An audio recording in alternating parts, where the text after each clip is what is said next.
ሰላም ጤና ይስጥልን እንደምሰምታችኋል የነፃ መረጃ የዩቲዩብ ቻናል ተከታዮች ነፃነት ነኝ። ዛሬ የአንዲት እናት የሶስተኛ ሳምንት የእርግዝና ቆይታ ምን ይመስላል በሚለው መረጃችን ተገናኝተናል። በዚህ የሶስተኛ ሳምንት የእርግዝና ጊዜ ቆይታዋ ላይ ምን አይነት ነገሮች አሉ የሚለውን እነግራችኋለሁ። የትም እንዳትሄዱ አብራችሁን ቆዩ። ለቻናሌ አዲስ ከሆናችሁ ቻናሌን ሰብስክራይብ አድርጉልኝ። እንዲሁም መረጃው ለእናቶች ለአባቶች ይጠቅማል ብላችሁ ካሰባችሁ እንድታጋሩት የአክብሮት ግብዣይ ነው። በተለይ እናቶች ይህንን መረጃ እታች ካሉት ከነዚህ ሳምንታት ጀምሮ ብትሰሙ ለእናንተም ጤና ለጽንሱ ጤና እጅግ በጣም ወሳኝ የሆነ ወቅት ስለሆነ መረጃው ይጠቅማችኋልና እንድትከታተሉት ጋብዛችኋለሁ። አብራችሁን ቆዩ።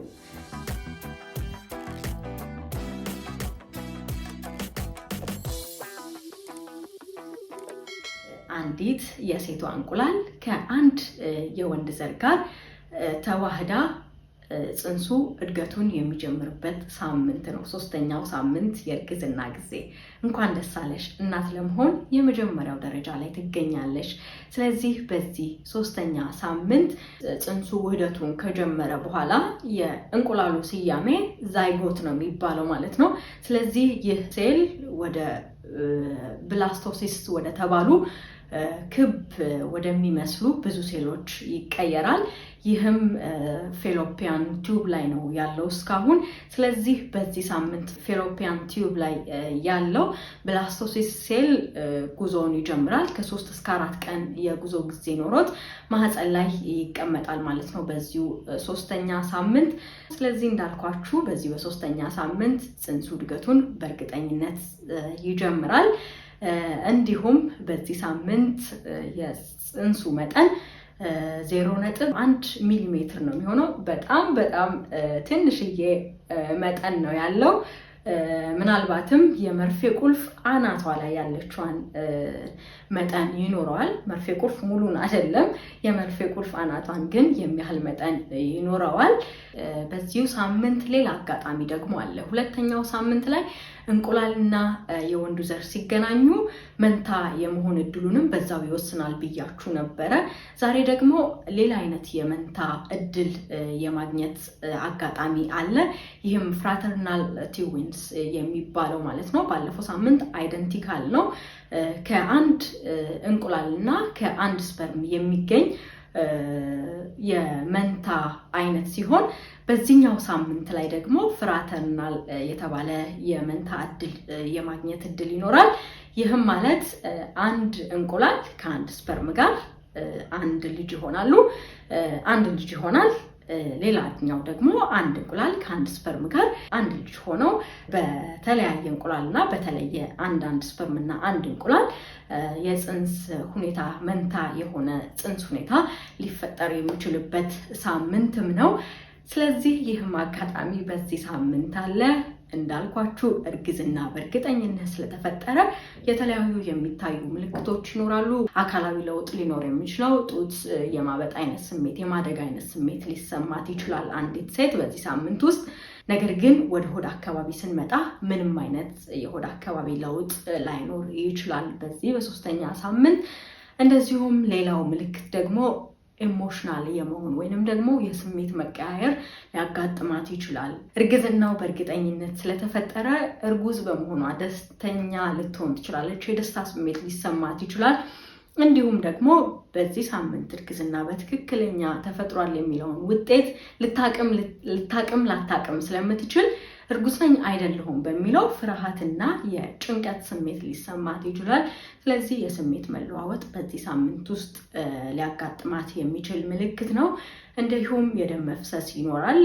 በጣም ከፍተኛ የሆነ የደም መፍሰስ አይደለም፣ ሄደት መጣ የሚል ለሰዓታት የሚቆይ ወይንም ለቀናት የሚቆይ የደም መፍሰስ ሊያጋጥማት ይችላል። እዚህ ጋር ግን ልብ ማለት ያለብን አንዲት ሴት ልጅ ደም አልፈሰሳትም ማለት በሶስተኛው ሳምንት እርጉዝ አይደለችም ማለት አይደለም። እንደየሴቱ ምልክት ስለሚለያይ ምንም አይነት የደም መፍሰስ ሳታሳይ ይህንን ሳምንት ልታልፍ ትችላለች። ሌሎቹንም የእርግዝና ጊዜያት ምንም አይነት የደም መፍሰስ ሳያጋጥማት ልታልፈው ትችላለች። ስለዚህ ደም አልፈሰሰኝም እና እርጉዝ አይደለሁም ወይንም አላረገዝኩም ማለት የለባትም። ስለዚህ በዚህ ሳምንት የደም መፍሰስ ሁኔታ ሊኖር ይችላል። የጀርባ ህመም፣ ራስ ምታት፣ የጠዋት ላይ የሚያጋጥሙ ህመሞች፣ ማቅለሽለሽ፣ ማስመለስ፣ ሌሎችም ሽንት ቶሎ ቶሎ የመምጣት፣ ምላሷ አካባቢ ላይ ብረት ብረት የማለት ስሜት ቀደም ሲል በመጀመሪያው ሳምንት እና በሁለተኛው ሳምንት ላይ የነበሩ ምልክቶች አሁንም በዚህ በሶስተኛው ሳምንት የሚቀጥሉ ናቸው። ስለዚህ እነዚህ ምልክቶች በሶስተኛው ሳምንት የእርግዝና ወቅት የሚታዩ ምልክቶች ናቸው። እዚሁ ጋር ግን በዚህ ሳምንት ውስጥ በጣም ጥንቃቄ ማድረግ ያለባት ነገሮች ይኖራሉ። ብዙ ቡና ከመጠጣት መቆጠብ፣ አትጠጣ አይደለም ግን በቀን ብዙ ጊዜ ትወስድ ከነበረ ቡና አሁን ላይ ያንን መጠን መቀነስ ይኖርባታል። እንደዚሁም በጣም ሙቅ በሆነ ውሃ ሻወር መውሰድ የለባትም።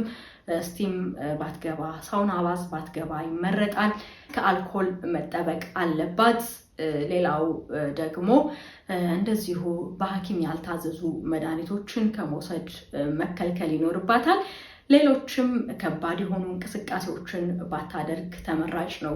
በዚህ በሶስተኛው ሳምንት እንግዲህ ለጽንሱ አደጋ ሊፈጥሩ ከሚችሉ ነገሮች መቆጠብ ይኖርባታል። ከዚሁ በተቃራኒ ደግሞ ለጽንሱ እድገት ወሳኝ የሆኑ ነገሮች፣ ለራሷም ጤናዋን ለመጠበቅ የሚያግዟትን ነገሮች ማድረግ ይኖርባታል።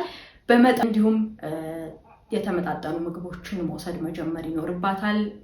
አይረን ያላቸውን፣ ቫይታሚን ያላቸውን፣ ካልሽየም ያላቸውን ምግቦች በዚህ ሳምንት መውሰድ መጀመር ይኖርባታል። እነዚህንም እንግዲህ ከተለያዩ አትክልቶችና ፍራፍሬዎች ልታገኛቸው ትችላለች።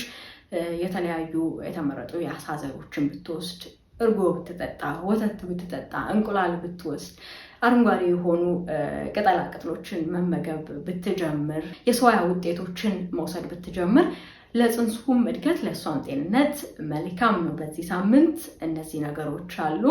ሌላው ደግሞ ምርመራን የተመለከተ ነው። ቤት ውስጥ በምናደርጋቸው የመመርመሪያ ኪቶች በዚህ ሳምንት ላይ አሁንም ፖዘቲቭ የሆነ ውጤት ላታገኝ ትችላለች ምርመራ ብታደርግ።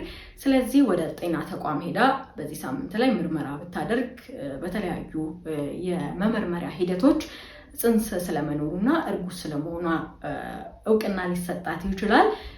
ቤት ውስጥ ግን በምታደርጋቸው አሁንም ኔጌቲቭ የሆነ ምላሽ ሊኖር ስለሚችል 4ኛና 5ኛ ሳምንትን መጠበቅ ይኖርባታል። የምርመራውን ሁኔታ በተመለከተ ይህን ይመስላል። በአጠቃላይ በሶስተኛ ሳምንት የእርግዝና ጊዜ ላይ ያሉ ነገሮች ምን ይመስላሉ የሚለውን በዚህ መልኩ አደረስኳችሁ። መረጃውን እንደምትወዱት ተስፋ አደርጋለሁ። በተለይ ለእናቶች በጣም ወሳኝ የሆነ መረጃ ነው። ስለዚህ አጋሩልኝ። ለቻናሌ አዲስ ከሆናችሁ ቻናሌን ሰብስክራይብ ማድረግ አትርሱ። እንዲሁም የደውል ምልክቷን የተጫናችሁ የምሰራቸው አዳዲስ ቪዲዮዎች እንዲደርሷችሁ በአክብሮት ጠይቃለሁ። ላይክ፣ ኮሜንት ማስቀምጡልኝ። ቸር ቆዩ።